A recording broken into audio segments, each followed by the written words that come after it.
مرحبا. أنا حطيت الستوريات قبل شوي، واللي خلاني هلا أصور فيديو إنه فتت بنقاش مع أشخاص عندي إياها. طبعا بالطبيعي بتتوقع أنت بس تنزل هيك ستوريات أو أي شيء تحكيه إنه وقت ما سقط نظام، لهلا إنك تفوت بجدال. أول مرة أفوت بجدال وبنقاش أنا بغنى عنه، بس يبدو وصل لنتيجة. نقاش كان بيقول مع أحد الأشخاص جدا محترمين، كان بيقول إنه ليش ما حكيتوا وقت كنا نضرب وقت كنا عم ننقصف. قفل النقاش بانه عم يقول لي انا اسف اذا جرحتك بكلامي. قلت له انا اسفه اذا جرحتك، انا ما كان قصدي جرحك، انا اصلا رديت لاني بعرف انه انت مجروح، وبعرف انه كل شخص اليوم عم يحكي مجروح، وبالتالي الحكي والنقاش ما بين بعض هو الشيء الوحيد اللي عم يوصل لنتيجه. تعالوا نتفق انه نحن بعد 14 سنه ما عاد قدرانين نتنفس ريحه الدم، ما عاد قدرانين.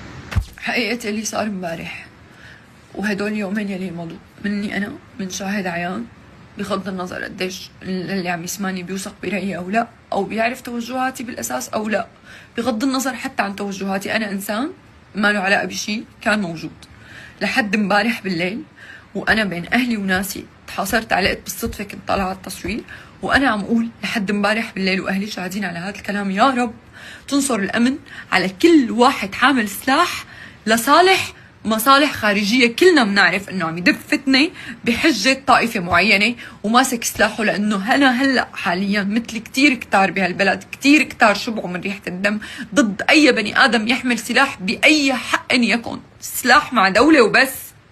ما عدنا بزمن فوضى ولا بدنا بقى نكون بزمن فوضى. لحد امبارح بالليل اللي صار امبارح بالليل، بعد ما الامن حرر جبله وقدر ياخذها من العالم ومن فلول النظام، بعد كثير اللي صار امبارح بالليل بعد ما تحررت جبله على يد قوى الامن العام والجيش، عمت الفوضى والرعب.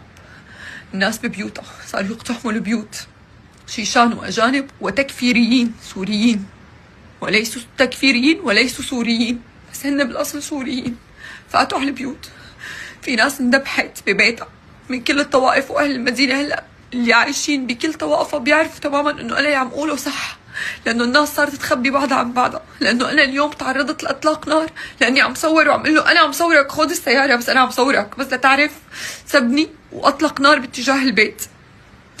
والحمد لله وقت قدرت وتواصلت مع الامن العام بعد صعوبه بسبب الضغوطات قدروا يحلوا الموضوع. لهيك انا كل فيديو وكل ستوري عم وجهها هلا عم وجهها للناس تسمع، ولنقول انه نحن لازم نسمع بعض، مو كل ما حكينا كلمه ننهجم علينا ونهجم عليكم. نحن منا احزاب يا جماعه، منا احزاب نحن يا جماعه، نحن اولاد بلد.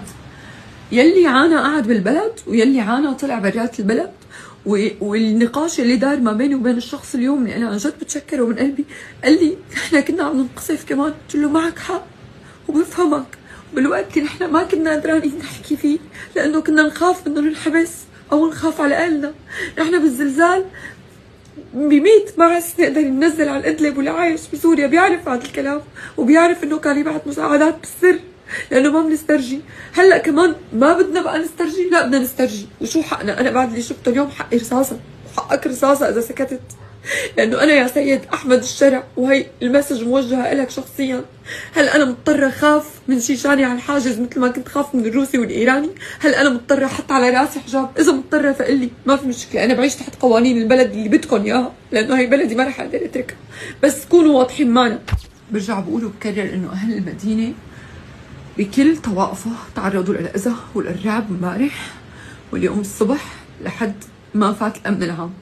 كلهم تعرضوا للرعب وكلهم تعرضوا للانتهاكات، قاعدين ببيوتنا خايفين ميتين رعبه، في ناس اندبحت، وبأكد على الموضوع وكل شيء موجود ومصور. وبرجع بقول نقطه مهمه، انه نحن بس بالحكي قدرانين نوصل لحل، بالحكي بين بعض. انا مجروحه وانت مجروح وانت مجروحه، نحن بس اللي قدرانين نحلها وغيرنا مو قدران، لانه كلهم مثل بعضه. وبدي اسال سؤال، هل السيد احمد الشرع بيقبل السيده عائشه المحترمه تطلع وتقول يلي هلا طلعت انسانيتهم وين كانوا وقت الكيماوي؟